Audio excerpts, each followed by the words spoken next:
அனைவருக்கும் வணக்கம். நான் நந்தினி. வங்கதேசத்துல திடீர்னு போராட்டம் வெடிச்சிருக்கு. அதுவும் நம்ம இந்தியாவுக்கு எதிராக. இவ்வளவு நாட்களா அங்க இருக்கக்கூடிய அரசியல் கட்சிகளுக்குள்ள பிரச்சனை, இளைஞர்கள் புரட்சி அப்படின்னு தான் போராட்டம் பண்ணிட்டு இருந்தாங்க. மூல காரணமே வங்கதேசத்துக்குள்ள தான் அப்படின்னாலும் கூட அவங்க அடிச்சு உடைக்கிறது என்னவோ நம்ம இந்தியா தொடர்பான கடைகள் மற்றும் நிறுவனங்களை தான்.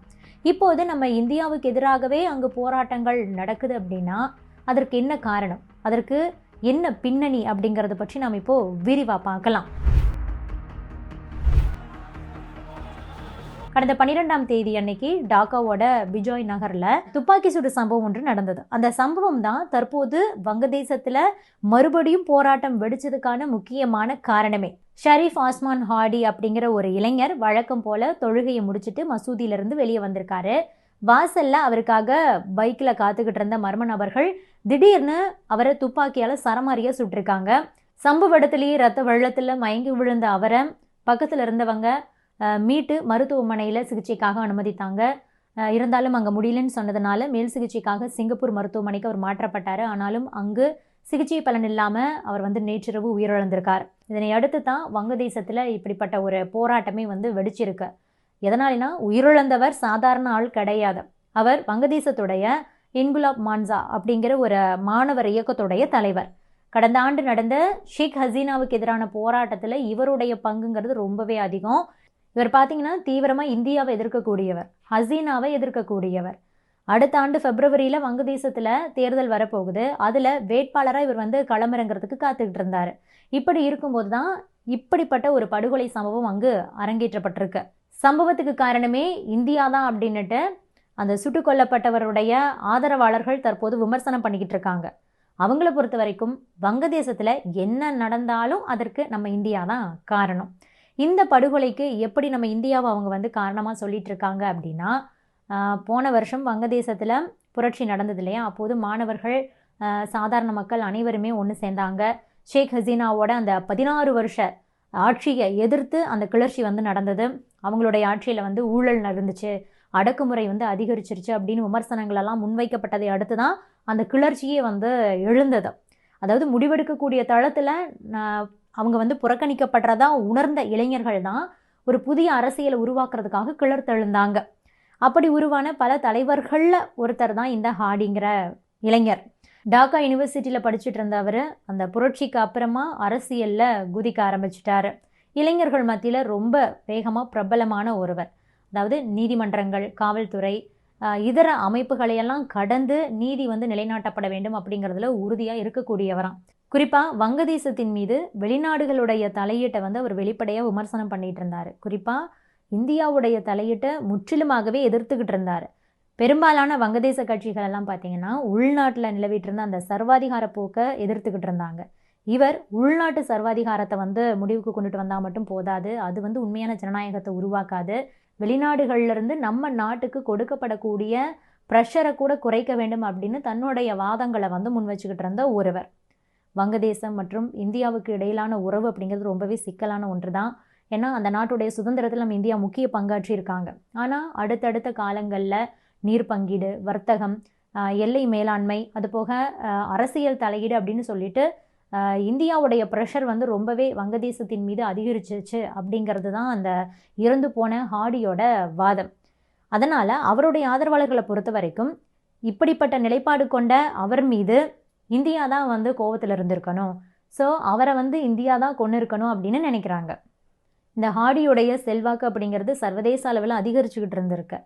இதுக்கப்புறமா தான் அவர் தேர்தலில் போட்டியிடலாம் அப்படின்னே சொல்லியிருந்திருக்காரு. ஆக இதனுடைய பின்னணியில் தான் அவர் படுகொலை செய்யப்பட்டிருக்கலாம் அப்படின்னு சொல்லிட்டு அவரோட ஆதரவாளர்கள் நம்புகிறாங்க. அதனால தான் இந்தியாவுக்கு எதிராக அங்கே இருக்கக்கூடியவங்க போராடுறாங்க.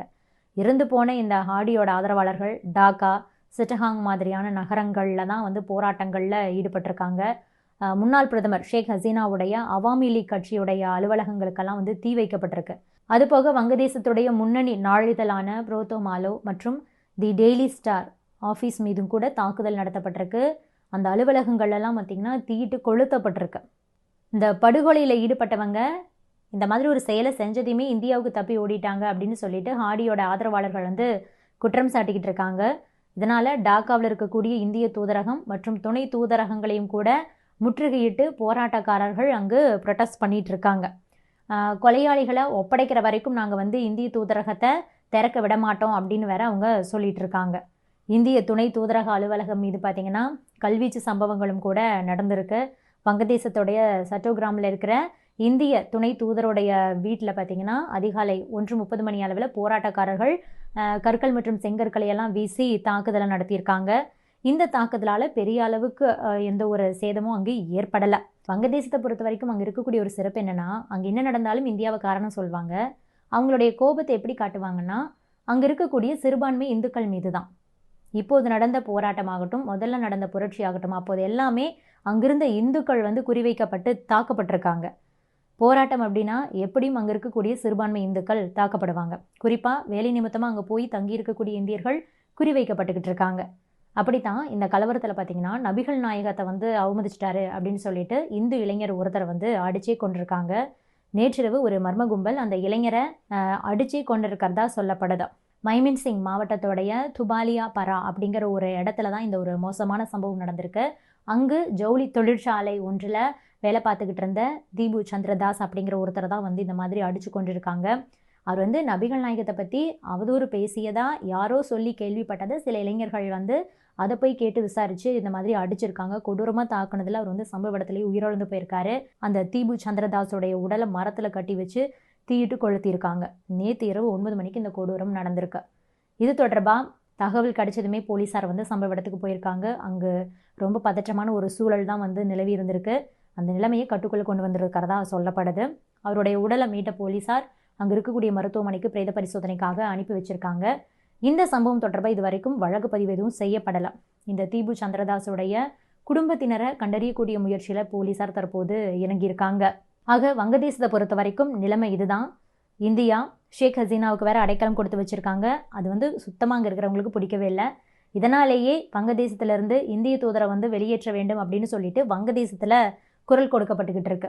இப்போது இந்தியாவில் இருக்காங்களே ஷேக் ஹசீனா, அவங்களுடைய மகன் சஜிப் வாஜித் ஜாய் அவர் என்ன சொல்லியிருக்காரு அப்படின்னா, வங்கதேசம் பாகிஸ்தானோடு கைகோர்த்துருச்சு.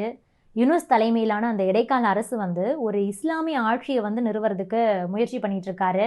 வங்கதேசத்துடைய தற்போதைய நிலைமை அப்படிங்கிறது இந்தியாவுக்கு தான் அச்சுறுத்தலை அதிகரிச்சிருக்கு. யூனுஸ் கட்சி வங்கதேசத்தில் இருக்கிற இஸ்லாமிய கட்சிகளுக்கு பார்த்தீங்கன்னா ஒரு கட்டுப்பாடற்ற சுதந்திரத்தை வழங்கியிருக்கு. இதிலிருந்தே அவருடைய நிலைப்பாடு என்ன அப்படிங்கிறது தெரிய வருதுங்கிற தன்னுடைய கருத்தை வந்து சொல்லியிருக்காரு. ஆக வங்கதேசத்தில் நடந்துக்கிட்டு இருக்கிற விஷயம் அப்படிங்கிறது இதுதான். இதை பற்றி நீங்கள் என்ன நினைக்கிறீங்க? உங்களுடைய கருத்துக்களையும் பதிவு பண்ணுங்க. Subscribe to One India and never miss an update.